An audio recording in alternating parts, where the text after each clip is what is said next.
I don't blame the buyers, the consumers of where the real mistake was made. I do blame Tiff Macklin, okay, Yep. and Bank of Canada. I have to. Yep. It's one of those things. I'm going to be outspoken about it. But Tiff, tried to reassure Canadians, hey, go spend money. Here's the thing: Christian Freeland, Tiff Macklin, they're all saying, hey, Canadians, go out, spend money. We're going to keep interest rates where they are. And then sure enough, without fail, they lied.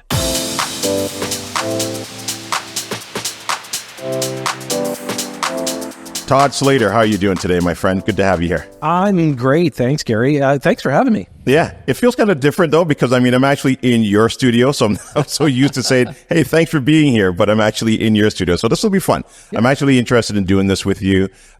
You've got an incredible building here. You gave me the little tour. What took you 8 months to build this thing or put it back together? So incredible. Yeah, thanks. It was exciting. And, a couple of things, for us, it was really about having a dynamic place for our employees to work. And to me, real estate is always brick and beam, right? And so as you can attest, this place, that's all it is. And, and it's really, it just makes you feel good. That's all. Yeah. So you know what? I want to talk about a few different things with you today. Right. I want to talk about the market. That's obviously a hot button item in today's world in regards to what's happening, where interest rates are going, landlord tenant board, and what are your thoughts and perspective on it? I also want to talk about what are you working on? What are you doing from an investor standpoint? Like, where are you investing? What strategies are you deploying? And then I also, which I think is important, is looking back at what happened and what were some of the mistakes that beginning investors made, and maybe even some experienced investors as well too, and what they need to do going forward. So let's touch on housing, because I listen to your show. I know you've got Dave Butler on here from time to time as well too, and you get some pretty interesting debates and topics on what's happening in the market, the interest rates. What are you seeing? What do you think things are going? Yeah, great question. I think it's probably one of the most important questions we can ask right now is what is the future of real estate? When we take a look at 2024, if we take a step back, we realize where the debacle actually happened. And it was more, where this whole wave started was 2020 with the reduction of the interest rates, trying to accommodate for COVID. And then, of course, the run-up of the market, as everybody saw. Obviously, a strong broker in the world of real estate. You saw people getting into a marketplace where they probably shouldn't have, but the interest rates were just so attractive. Everybody just, it was sort of like you had to have real estate. Everybody just got so excited about owning real estate, but they forgot that what we were experiencing from an interest rate perspective, it just wasn't real.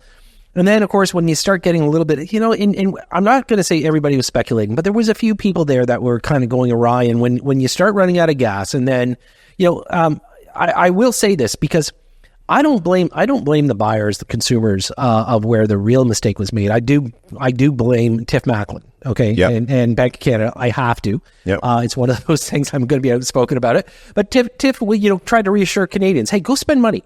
Here's the thing: Christian Freeland, Tiff Macklin, they're all saying, hey, Canadians, go out, spend money. We're going to keep interest rates where they are. And then sure enough, without fail, they lied. And all of a sudden, 2022 swung around, and wow, I mean, did that ever catch a lot of people off guard? Because people were playing and surfing the variable rate. Dave Butler and I talk about this all the time, that, if everybody had known what was going to happen, they would have locked into a really nice, comfortable fixed rate mortgage for 5 years and just said, "Hey, let's wait out the economy."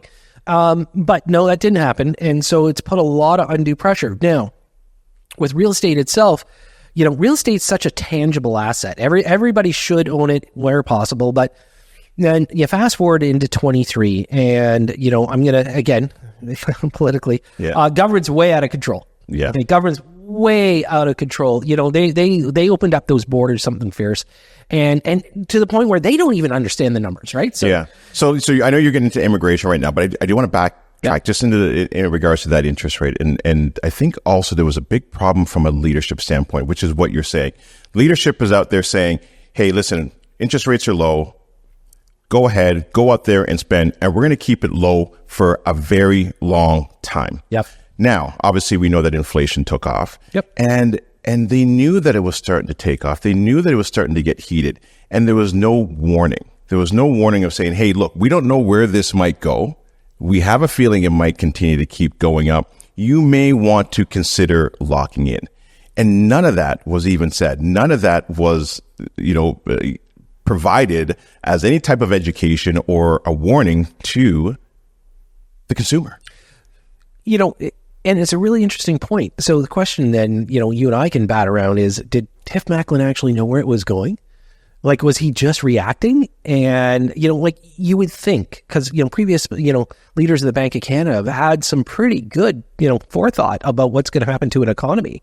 Like, was he really that daft that all of a sudden he was just constantly reacting to a situation? I think they must have known, Todd. Because, I go back to even like, say, 2013, 14, 15, as I was starting to get my education in real estate and real estate investing, and then going back and understanding history, and then studying Robert Kiyosaki, and when they took us off the gold standard, and the dangers of printing money. Yep.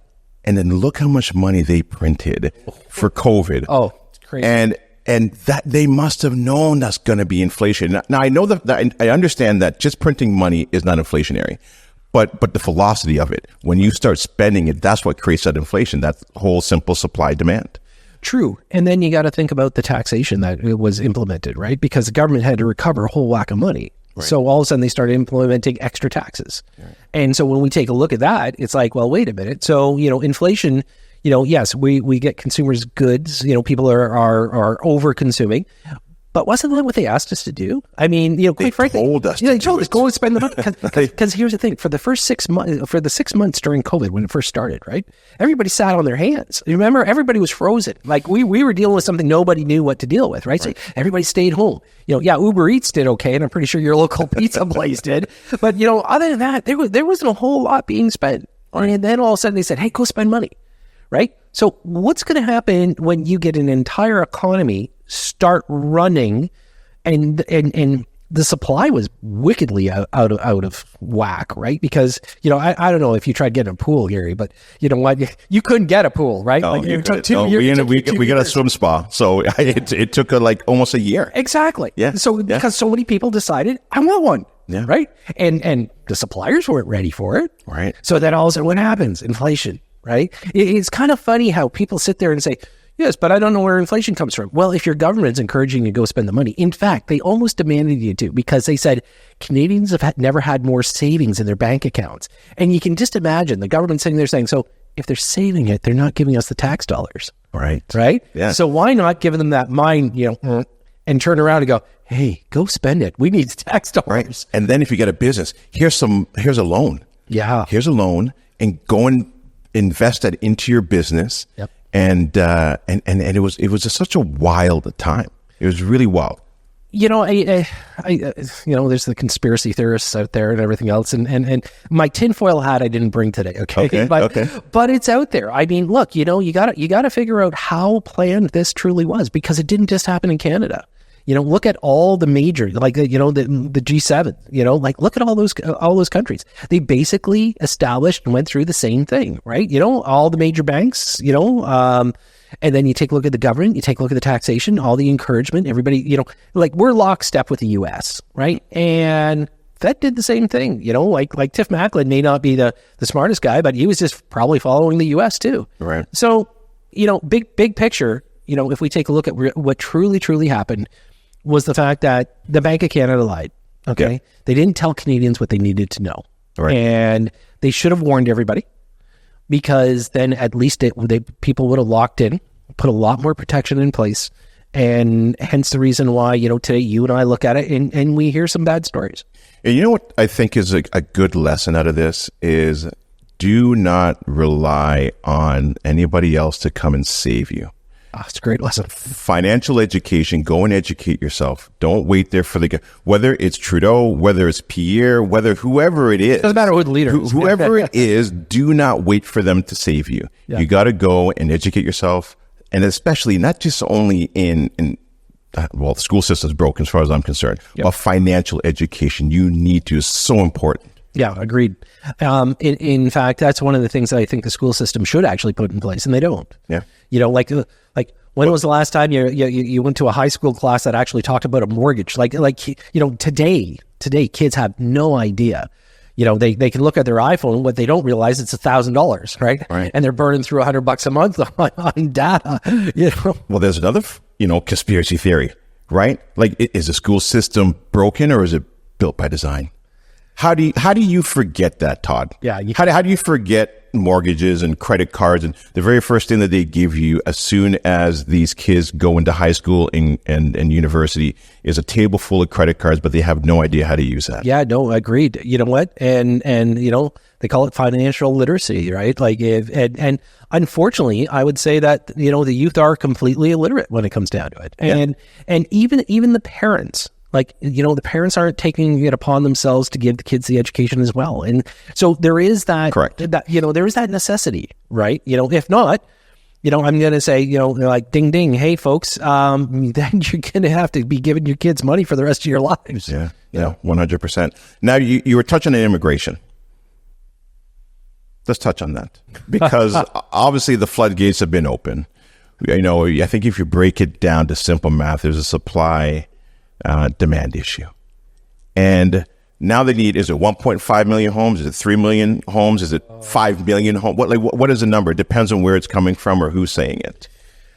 Gary, this is probably the hottest topic and so funny. I was talking to a couple of people that have been on my show, like when we started about 10 years ago, and we were talking about supply issue back then, right? Like the truth is that we have been undersupplied probably for 2 decades for what we truly need. Purpose-built rentals for sure. 2 decades. So we're talking 20 about years. Yeah. Well, when did government get out of housing? Was it the late 80s when they? So you're thinking of MURBs, right? Yeah, you're thinking MURBs, and you're thinking apartments, and you're thinking 1988, 1989. Rent control coming in, and lambasting the big landlords back then. So they stopped building entirely. In fact, 1991 is basically the last time anything in Ontario was built, purpose-built rental, and then they flipped it to condos. So all builder developers went to condo. Touch on that a little bit. Why did that happen? Did they remove some incentives? What was that? 'Cause they don't rent control, one of them. Okay, rent control was one of the biggest things. So as soon as they implemented that, what it did was, because we've got several provinces in Canada, obviously, that have no rent control, right? And you're seeing developers gravitate towards those, and they will build purpose-built rentals, no problem. Supply and demand. And, Ontario, back in the day, they turn around, put in rent control. And so what happened is that typically any builder would turn around and build brand new apartments. And to get it to fill up the first year, they normally gave it decent incentive, right? So they would be sitting there saying, look, we're going to charge $1,000 a month rent, even though it should be $1,300, but we need to fill it up. We need occupancy. Mm-hmm. And then the next year they knew that they could jump it. Well, the next year never came. They couldn't jump it. And so, and I'm sure a lot of the big lending institutions remembered how many of the big developers turned around, handed back their keys. I mean, we're talking like tens of thousands of units came back to the banks. Right. It was out like that. The apartment avenue back in early 90s was a mess. People were buying stuff up for like 10 cents on the dollar. Right. So it was a real mess. And this, bred the condominium, where people could turn around and builders could turn around and sell to end users. So the whole idea of apartments went by the wayside. So purpose-built rentals have been, thrown to the wind for 30 years until, finally government start trying to put some incentives, which, they're throwing anything they can right now. You and I hear it. It's crazy. But when we take a look at what's necessary in this marketplace, you talk about immigration. Wow, the numbers it's staggering. I don't think you and I can even get an accurate report. So Insider at CMHC gave me a little bit of knowledge on this. Just under 2 million came in last year. Okay, just under 2 million people. We built 10% less last year than we did the year before. Canada maxed out at around 230,000 new doors. You throw in 2 million people into the mix. You can't keep up with that. Where are they going to live? Right. And so then now where interest rates are, and, we're sitting, depending on, who you go to, could be low fives, could be high fives, maybe even low sixes. Yeah. You've got people on the sidelines. Would you agree with that? Totally. And they're waiting. and they're waiting and they want to get in, right? Where do you see interest rates going? That's a good question. I think that June will probably be the first reduction if it does happen. I think June should be. I was hoping April, but no, I think June's probably we're only going to see a quarter point, and then they're going to stall it out. I think we are going to see 0.75 come off this year. I think we're going to see 4.25. Okay. You think so? Yeah, I do. I think we will, but it won't be till the end of the year and until we feel some more pain. And look, here's the thing. Carbon tax is going to just drive people nuts, right? Like we know, like people are underwater as it is, again, federal government, they need to put the brakes on. They're not helping. But yet, meanwhile, part of their mandate, they're yelling at the Bank of Canada, reduce the rates. What, so we can afford your carbon tax? Yeah. Do you see a world where interest rates go up? And the only reason why I'm saying that is, do they start printing more money again? And we know that's inflationary potentially. To put money back in the hands of people that desperately need it. Then they're going to turn around, they're going to spend it. Then you get that velocity again. Yeah. This seems like this is not, we're not out of this yet by any means. No, we're not. And it's a really good point. Here's the thing. I truly believe our real estate cycle will be the shortest it's ever been. So, I don't know how long you've been, trading, but I came in the late 80s and then into the 90s and 2000s. And, I've seen some pretty big cycles, right? Yep. And your typical real estate cycle can last anywhere from 8 to 10 years, right? It's the up, the down, and then they hit bottom again, and then we start all over, right? Because it's just a cycle that'll happen. I think our real estate cycle is going to go short, though. And I think it's going to be the shortest that we've ever seen this time around. And the main reason why is I think that we're going to see inflation get lost again. I think that from an inflationary number, I think we're going to probably hit close to the target. I think the Bank of Canada comes off. I think we're going to see a heyday for about 18 to 36 months. And then I think the inflationary number is going to peak again. I think we're going to see it start going up. And then the government's going to come in. They're going to pressure everybody. And I think that if the smartest thing everybody can do is definitely have the education you're referring to, because you've got to watch the signs. And, one of the things I've said to many, many people is that the first quarter point reduction, it's going to release a pressure valve. Now, I don't think Tiff Macklin's correct when he says the real estate market's going to run out of control. No, Mr. Macklin, the people that are going to jump in are the people that have been sitting on the fence and the qualified. Okay, so it's not the unqualified people coming in at a quarter point. The unqualified people would be coming in if it dropped by a full percent. Right, because they're the hounds that are looking for that quick deal, right? Right. Quarter point's not going to make that much a difference, other than give people a little bit of confidence that we finally hit the stagger point, right? So I think that the people that have been waiting to buy, the people that are qualified to buy, I think they'll come into the market over the next 6 to 18 months. But it's not the speculators. The speculators will not come into the market. So do you think this will be a combination of investors or homeowners? And what do you think that percentage is? I think the first driving force is going to be all homeowners. Yeah. Okay. I really do. I don't see the investors jumping in yet. I think the outer markets will do okay for an investor base. Okay. Yep. But I don't think you're going to see a whole lot of investors come in. Look, we're too much of a negative cash flow right now. Okay. Like even with like optimum interest rates, price point, everything else, taxes. Look, investor, it's a tough grind to be a real estate investor. 100% it is, and I see it within my own business as well too. Like they're gone. There's still a few out there, but not as many as there used to be right at the beginning of COVID or even prior to that. Yeah. And a lot of them right now, they're in this situation of stabilizing, controlling, selling off a few properties, and cashing up. Yeah. So if I can touch on that, here's the thing: you should never sell. Okay, first of all, you're a real estate investor, you're not a real estate speculator. Okay, if you come out of the market, you haven't done it right. So one of the most important things everybody... That's a good point, and that's the reason why some of them come out. Well, here's the thing. Everybody should also remember there's something that we teach. It's called leverage to last. Okay, and look, you've got equity sitting in these properties. You've got to be smart about how you structure your financing. And if you have the ability of, let's say, talk about a $10,000 credit line, for example, you can utilize that to offset your monthly payments over a period of time until we see better interest rate environment, right? So there is a way to manipulate the numbers with your mortgage broker, having the correct education. You don't have to be cash out of pocket, which means you don't have to get rid of the asset, because the biggest mistake people will do today is sell it. Okay, because guess what? It's going to be a lot harder to buy it in the next 18 to 36 months. We can't build it fast enough. There's going to be more demand. You stick another 2-3 million people in Canada, good luck. Yeah. Right? So you're better to hold it right now, figure out the solution called leverage to last. Yeah. You know what? And you touched on a really good point. I really do believe that there's almost like this small window of opportunity to get in, especially like in Toronto in the next, say, year to 18 months. Oh, you got 6 months in Toronto. Yeah. And I think that thing is gone. Yeah. I really do. Yeah, I agree. Yeah. Okay. So I want to move on to another topic here now in regards to what are you doing? What businesses are you in and the strategies that you're actually currently deploying? Yeah. Here's one of the most important things, and it's really twofold. I believe that every one of our listeners right now should be scared for their future. And why I'm saying it that way is that if you have a pension, if you're counting on the government, don't.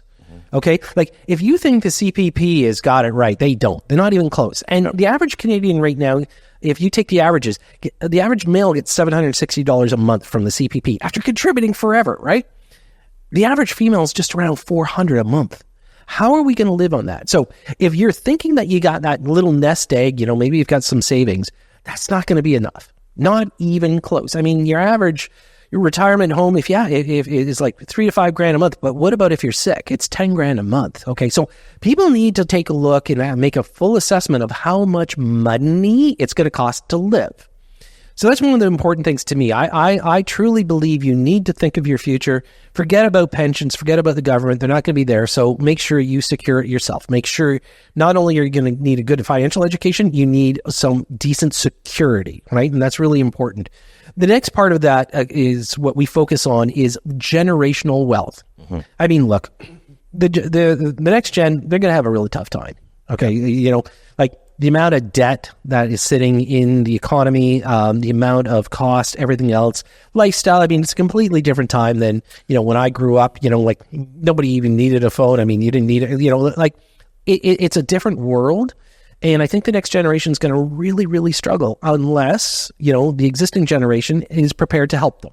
And by doing so, I call it generational wealth, simple generational wealth. That's the best way to put it.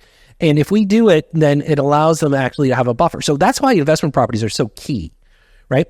Build up some equity, be able to refinance, tax-free when you pull the money out. So this allows people to be able to do that leverage to live aspect, making sure that there's some circulation of money for your entire family. So what we try to focus on is areas that make sense from a rental perspective, meaning the ratios. So the Toronto ratios are so far out of whack. Okay, right. Like if you buy a brand new condo today in Toronto, it doesn't work. 25% down your negative cash flow, $2,000 a month. Right. It just doesn't make sense. What does that make you? It makes you a real estate speculator. Now, everybody's got to remember, the banks are really hard on getting qualification. You got to pay the 2% stress test. You got your GDS, TDS ratios. If you're underwater by $2,000 a property, how many properties do you think you're going to be able to carry? Yeah. Right? Like with that, we have to be realistic. And so this is why, for us, we've always focused on the outer markets. Right. The stuff where, you're only paying $200,000 a door. Maybe you're paying $250,000, maybe $300,000 max. And where are those markets? What particular markets are you looking at? So right now we are in... so we can all come there and compete against you, Tom. No problem. Hey, that's great. Competition's good. So we're, Windsor, London, Woodstock, St. Catharines, Niagara, North Bay. We're in Peterborough. We're in Brockville. We're in Hamilton. All the outer areas of the GTA. I'm not a fan of the GTA. I also, I don't like amenities, Gary. I just don't. I think that if you're going to be a real estate investor, why are you worried about paying for the indoor pool for your tenant? Right? Because they're going to trash it anyways. And then your condominium fee goes up, right? So I'm that guy that looks at it and says, I like the brick and mortar stuff. I like the bomb shelters, right. something simplistic. Doesn't have to be expensive. Look, we can talk about multi-res all the time, people getting into 6plex, 8plex, 12s, all awesome stuff. Right? Because you have multiple streams. You can talk individual stuff, but if you do talk about individual stuff, just make it simple. Yeah. Listen, everything that you're saying makes 100% sense to me. Yep. But however, somebody's listening to this and they're brand new and they're thinking about getting into it. And they're like, yeah, but who wants to live in North Bay, or who wants to live in Sudbury? Who wants to live in... Great call. And because those are the same questions that I get asked as well, too. Who's living there? And I think people get stuck in thinking that they're going to live there, and they're not. No, and that's a very good thing for you to bring up, because a lot of people, they turn around and look at investment properties and think that they would live there. Yeah. Hence the reason Toronto condos, right? Like everybody goes, oh yeah, 9-foot ceiling, stainless steel. Yeah. Whoa, forget it. Here's the thing. You will not get more rent for a stainless steel fridge. Okay, it just doesn't work. And everybody's got to remember, if you dent that fridge or something goes wrong with that fridge, you got to replace it with a stainless steel fridge. Because if the tenant had a stainless steel fridge and you send your typical Harvest Gold one there, they're going to have a problem. You can't put a green fridge in? No, you can't. So these are the kind of things that I think, look at, I'm going to talk to everybody as if they're going to become a landlord. Okay, so in other words, they're doing it themselves. Right. Okay, let's make sense of this. First and foremost, I always say the best thing you could possibly do is make the place bulletproof. So make sure you use the right flooring, so stuff that can really handle wear and tear, animals, everything else, right? Look at your countertops. Look, they're going to get broken, burned, whatever, because people will take a hot pot. They'll put it on a granite countertop. Well, if they put it on just your typical laminate top, it's a lot cheaper to replace the laminate, right? Take a look at your appliances, okay? It don't have ice makers, okay? Like, you have to look at things and say, we want to go as maintenance-free as possible, something that's going to have longevity, and that's not really expensive to replace. If you truly want to be a profitable landlord, then this has got to be your mindset. Keep it simple, right? The best thing you can do. If you look at it, if you or your spouse look at it and go, but I wouldn't live there, well, that's okay. Right. It's your money making money. Your money doesn't care what it looks like. Make sure you get something that's just going to be a good workhorse. So investment real estate should always be a workhorse. All right. It's so true, so factual. And it's unfortunate that more people don't know that or understand it. And I think that's been a great learning lesson over the last 2.5, 3 years. Oh, yeah. Where people got burnt, where people just thought that real estate is always going to continue to go up. Interest rates are going to continue to always stay low. And now people understand. And you know what? It's unfortunate, but some of those people will either learn from it and do it again and say, I now understand what cash flow is all about. I understand that I've got to run my numbers. If interest rates are 2%, hey, let me run my numbers at 5 or 6%, right? As opposed to running it exactly at what it is, right? Yeah. Now, let's talk a little bit more about the simple investor. Sure. Like, what is a simple investor? What does that mean? Like, how do I just become a simple investor? So let me tell you how we began. Yeah. So once upon a time, I was in real estate. Okay. Practitioner, of course. Real estate agent. Agent. Yeah. Yep. With Remax, many years. Real busy, actually. Yeah. To the point where on the West GTA, all the banks had me do all their power sales. Okay. And so, which was a nice little tidy. I had 50 power sales every single year. So I was a pretty busy guy. Yeah. But here's what I learned with the power sales. Was that typically the person that owned it just stopped paying their mortgage. And I went, okay, well, this makes sense. And every single time I'd go to list one of these properties, I would go in and there'd be a tenant there. Tenant had the newest big screen TV, nice car in the driveway, great shoes. Mm-hmm. And the thing is they just knew more rules than the actual landlord did himself, right? And so I went, okay, this isn't right. These guys are losing their houses. So clearly, they didn't know enough about the LTV. Now, if you're going to be playing in that field, especially power sales, you need to know the rules and regulations. So I made sure I got all my education I possibly could, work with our law firms, paralegal, everything, and make sure everything was done properly. And I started thinking, okay, well, this is a fair bit of work. If you're going to be a landlord, you've got to really know your rules. So hence the reason why I started looking at the Simple Investor, why I created it, was because I think that everybody in this world should own investment real estate. I just don't think you should manage it. Because people, it's like, Gary, if you need to go to a family member's birthday party or you've got a special anniversary, your tenant doesn't care.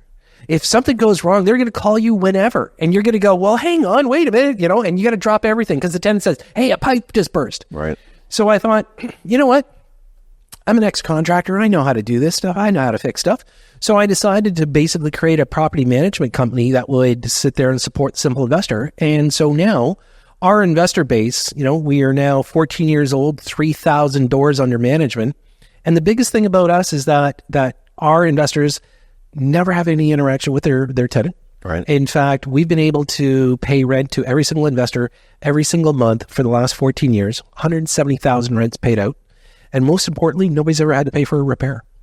So if the toilet breaks, not your problem. Right. If the light bulb doesn't work, not your problem. You'll never hear from your tenant. So when I created the Simple Investor, it was really about a hands-off approach. 100%. You have titled ownership. That's the most important thing. So appreciation, all to you. Mortgage pay down, all to you. So titled to you, 100%. I have no ownership, no investment, none of it. We are just become your property manager. I love that. And so the type of property that you're buying right now, so it sounds like they're on the outskirts. Are these 2 units? Are they 4 units? Are they single families? Are you even finding single families anymore? So we're just completing a development. We did 666 units. Wow. I just did a townhouse complex for 360 townhouses. Are we talking new builds or are we talking going in and value add? Yeah. Value add. Yeah. Okay. All resale. I'm in the middle of converting right now about 700 doors in Ontario. Wow. I buy entire developments. We're very strong in quite a few of the municipalities as far as, we are the bigger landlords in a few of them. Yep. And then I'll try to buy more buildings or more townhouses.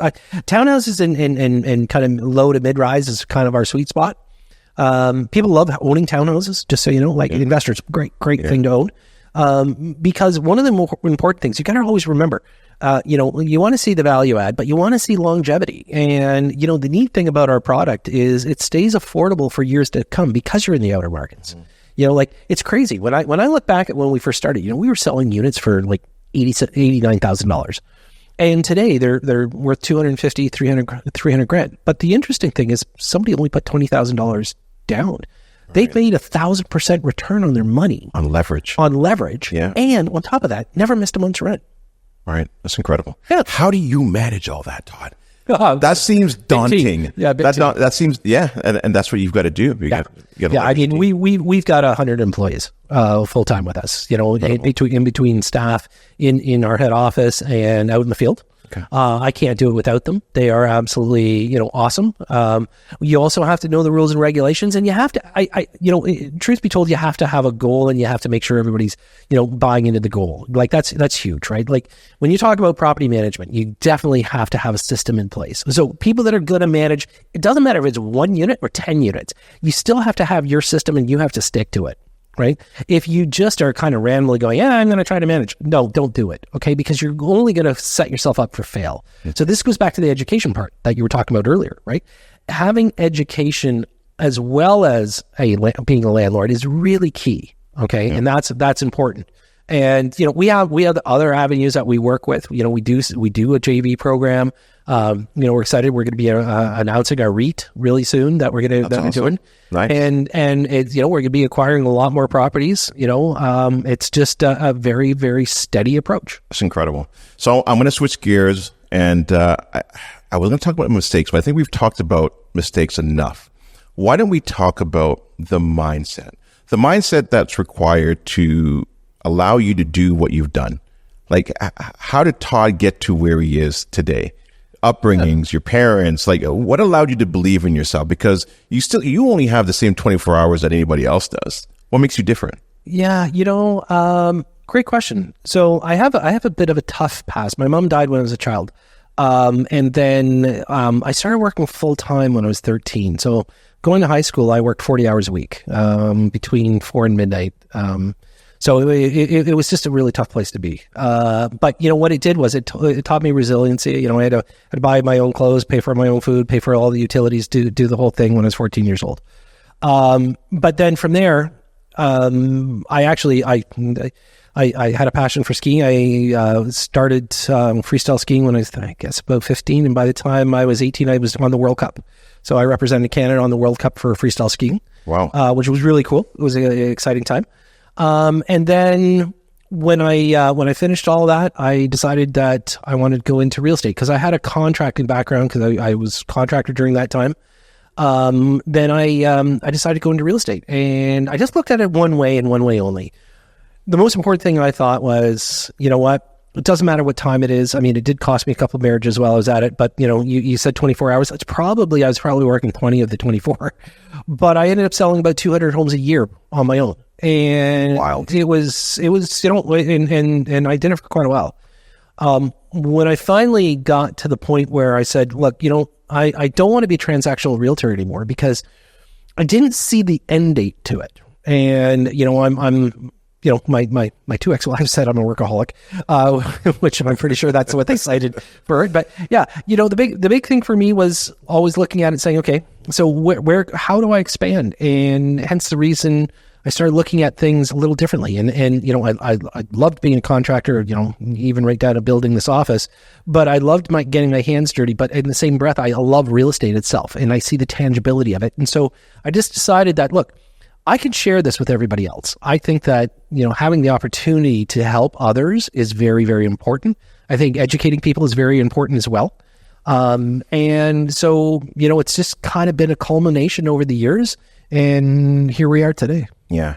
There's something important in there that you said, and I think is important. I think all kids should get into some form of competitive sport.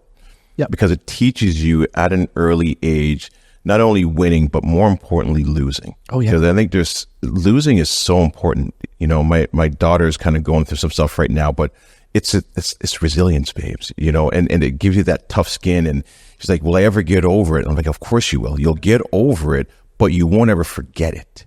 Because she wants to forget it. And it's important not to forget it because that's your beacon and a bit of a guiding light so that doesn't happen again. You learn from that. Yeah, and I'm a dad, and I've got an incredible daughter. She's 14 years old, and here's what I'll tell you: I don't think kids should have participation medals. No. Okay, I really don't, and I know that's harsh, and I know a lot of people say kumbaya, everybody should. No, 100% not, because you know what? I mean, as you said, people have to lose. 100%. Okay, and because it just makes winning that much better. Yes, but it also gives you that much more focus. And without that focus, you can't win, period. Like if everybody just thinks that you can just put like a mediocre effort into life and into everything that you do, you're not going to succeed. Like you're not entitled to win unless you put a winning effort in, and I've always looked at everything I've ever done 100%. I can't do it half-assed. I just can't. It's not who I am. It's either I'm 100% in, I'm going to make this happen, or I'm not going to touch it. Right. And I'd like I said, I've got a young daughter. She's amazing. She puts so much focus into her schoolwork. She got her first grade 9 report card, and she had a 99% average. And I look at that, and it was a 100% her. She earned every single grade, and I think that kids need to know, like even school system, right? We know it's broken, and they're passing kids that shouldn't be passed. It's like fail them. I'm sorry, but don't gift them a 75 if their effort was a 50. Right. I agree. Yeah, you need to fail. You need to fall down. You need to get your knees scratched and, so you can get back up again. It's not how many times you fall down, it's how many times you get back up. So how did you handle a big loss? How do you handle it? It's an interesting question. I don't believe in losing. Okay. I just don't. There's not an option to lose. Like I said, I got a real grilling when I was very, very young. It's like, look, you want to survive, you want to eat, then this is how it's going to work, right? So yeah, I don't think I never believe that there's a no-win scenario. So through, above, around, whatever's necessary, I'm sorry, but I don't believe it. And look, I will tell you honestly, as a skier, was I top in the world? No. That was on me. I didn't put the same effort, maybe not enough work. Did I have a fun career doing it? Yeah, it was great. But, was I world number one? No. Was I, like one of the top skiers in Canada? Yeah, sure. But what I learned from that is that if you truly want to be number one, it comes with sacrifice. It comes with hard work. And everybody has to make that decision. But if you're not willing to do it, don't complain about the guy that does, right? Like, that you're successful in the industry for a reason, but somebody should never take that away from you. They shouldn't say, oh yeah, he's lucky. Right. Yeah, it was one of the worst expressions I've ever heard, right? Everybody says, oh, Todd, you're so lucky. Yeah. Okay. Yeah. I saw the harder you work, the luckier you become, you got right? it. Yeah. Yeah. I saw you the 20 hours that I was working. Yeah. I saw you there. Right. Yeah. Yeah. For sure. So, look, it looks like you have had incredible success. How have you been able to transition out of some of these different roles? Because it almost seems like you've been working yourself out of each of these jobs. Yeah. How do you do that? Like, how do you go from selling 200 properties a year to then just move into running and creating this incredible business that you have? How do you do that? You said, how do you handle loss? Here's what I did. And it was funny because my broker just went, have you lost your mind? So I turned around literally one day and I knew what I was planning. I was getting everything ready. I was setting everything up and I knew I was going to do the transition. So then I turned around and I sent out 2,500 letters to my past clients and said, thanks very much. It's been a blast. I can't refer you. I'm done. And they're like, what? Like, I'd sold family 3 homes. And they went, this is crazy. And my broker goes, what are you doing? You could get referrals. I said, no, because they're not getting me. I'm the person that they had hired. So here's what I'm going to do. And he looked at me and goes, you've got no catch net. I said, that's the best part of it. Because I can't afford to fail. Mm-hmm. So it pushed me harder than I could ever think, right? Had to overcome obstacles, I didn't know. It's like, I just knew it was an obstacle. I got to figure it out. So then the transition, it's amazing because the transition's I would say it's not even transition, it's the evolution. Because here's the thing, first and foremost, thanks for having me on your show today because it gives me a platform to talk about something I'm very passionate about, right? But in the same breath, it's allowed me to do that in front of thousands of people now. Right. Because I'm at the root of it, I'm such a believer in security. And like I said, I lost my security as a child. And I went, okay, no matter what, I got to figure out how security comes into play. And for most people, that's one of the things that I think that everybody should teach their children, right? And so this has just been, I just think this is just, morphing into more and more. And I could, I always tell people, hey, you can sit on the sidelines, watch me for the next 10 years and wait till you see what we've got coming up our sleeves next. It's exciting. Like, this world can be done 2 ways. You can sit there and complain about it, or you can do something about it. Yeah. I'd rather be a doer. And it sounds like you're having a lot of fun while you're doing this. Oh, yeah. Why not?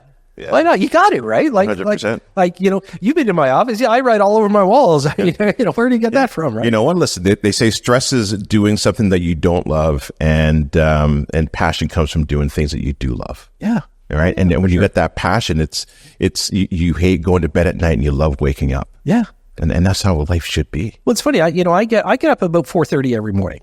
Okay, because I figured that's the best way to get the day started. I can get more done within the first couple of hours. It's funny. My golf coach reached out to me. He wants me to get ready for the spring, right? So I got a text from him at 5:05 this morning because he knows I was up. Right. And he's going on, okay. And he goes, what are you doing? I said, I'm just heading down into the gym. And he goes, okay, well, we need to talk about this. You got to do this, right? And so literally I got a text from my coach at like 5-something this morning saying, okay, well, we got to start working on this, Right. So it's cool. Yeah, that's awesome. What's next for you? Sounds like you got a lot of stuff in the pipeline. Well, I'm excited about quite a few things that we've got going. And first and foremost, we are going to be announcing our real estate investment trust soon. Okay. So the Simple Investor REIT is coming to the market. We're really excited about the expansion there. And we do have a really cool program that we're launching. It's called the Simple Landlord. It's going to make everybody's life a lot easier that is self-managing. So we basically took our management system, put it into an AI system, and it's just going to make everybody a little bit more secure on how to manage properties, deal with the LTV, because as you know, LTV is a nightmare. Okay. And that's one of the things that, landlords stray away. But what if you could just turn around and just touch a couple buttons on your phone and it rectified everything? Well, we've created it and we will be launching that shortly. And we're really excited about that because it's taken me a few years to be able to develop everything that we needed to. And then on top of that, we got so much on the go, it just never stops. That's awesome. I'm excited about this new AI thing. I want in on this thing here. Todd, you're a leader. Do you think you were born that way, or do you think that you developed it? It's interesting because my grade 2 teacher said to my parents, he's either going to run a massive company or he's going to run the country. And my parents said that, well, he doesn't really listen to people very often. So then my grade 2 teacher said, so he's going to run a company, So, here's the thing. I think one of the things that everybody has to be more concerned about today than ever, Gary, is the fact that go to the beat of your own drum. You know, so many, I feel bad for the kids. I really do. Social media is dictating what people are doing. Yep. You know, there's more sheep today than ever. Sorry, I'm going to say COVID showed that, right? Like, it's like, hey, you must do this, right? And everybody lined up. I believe that you need your own independent thought, mindset, and goals. And I think that, does that turn you into a leader? Yeah, because you're going to get some people that are going to sit there and say, hey, but he's doing it, or, she's doing it. Yeah, I mean, I think that's important. I think you need to be able to set that example. But more importantly to yourself, to be true to yourself. You know what? Being a leader is leading your life, okay? And always be a leader of your life and your goal. And always set a goal. Because if you haven't set a goal, then sit down today and do it. Because without goals, then you have no direction. Yeah. You can sit there and just wallow in life, but it's amazing how fast time goes, right? So, I think I kind of look at that I'm always setting more goals. Like we're actually going to start building our own properties too. We've got 50 units that we're building in one location. I think we're building about another 100 in another location, and people are going, when did you become a builder? Well, I don't know. I just decided I thought I'd start building. So what the heck, right? And it's funny. I do have a background in it, but in the end, it's like, why not? Yeah. I can. Why not? And that's the thing. Like, you're the one holding yourself back. Yeah. If you talk to anybody who's older and they're on that last leg, they never look back and say, I wish I didn't do that. They always say, I wish I had tried that. They always wish that they had tried more than they did. And I think that what you're saying is exactly that. Go out there and do things and have goals. And, the mind remembers what the hand does. It's about taking action. To always take action. Well, look, you can't can't win if you don't try. Yeah. And that's the thing. Yeah. So many people are scared to try. And I think, you and I were talking about, mistakes in COVID, for example. I think it bred complacency in a lot of people. Yeah. You see that in the workforce. I see that in the workforce. And if I can give one piece of advice to your listeners, is this. Set yourself apart from other people. Show that effort. Show, if you're working for somebody, then, show them why you're the right one. Put that extra effort in. It doesn't have to be 100% more than somebody else. But I'll tell you, people recognize 10% easily. Oh, yeah. Okay? Because that's the world we live in. And I think if everybody just kind of ups their game a little, they're going to start to really notice a difference. Exactly. And no matter, go ahead. No, please. And I was going to say, no matter where you are in life, even if you're at McDonald's right now, whistle and take the garbage out. Yeah. Just that little bit of extra effort. It'll take you a long way. Yeah, huge. Yep. And that's the thing. I think people make the mistake that, they think it has to be a monumental task. It doesn't. To be exceptional, to stand out, it's that, it's that brighter smile in the morning when you say good morning to somebody. To be a standout, you just have to put that little extra effort in. That's a little extra. Just a little extra. Work a little harder, stay a little later. Yep, you got it. Yeah. Bingo. Todd, listen, thank you very much for this. I appreciate your time. Any last piece of advice and how can people get a hold of you? Hey, listen, Gary, thanks so much for having me today. Honestly, it's been awesome. You know what? Getting in touch with us, it's really easy. thesimpleinvestor.com. Best way, awesome stuff. You'll be able to track me down there. And a best piece of advice. I have a saying. I say, today is the tomorrow you thought about yesterday. And I put that up in my seminars. Everybody makes that mistake where they sit there and say, tomorrow I'll do it. Tomorrow I'll do it. Tomorrow I'll do it. Hey, like I said, it's already yesterday for some of you. That reminds me of Brian Tracy. Eat that frog. Yeah. Eat that frog. Just get rid of that big thing and it feels like you're accomplishing things throughout the day. Todd, you got it. Loved it. Thank you very much for your time, and we'll do this again. Thanks so much, Gary. All right.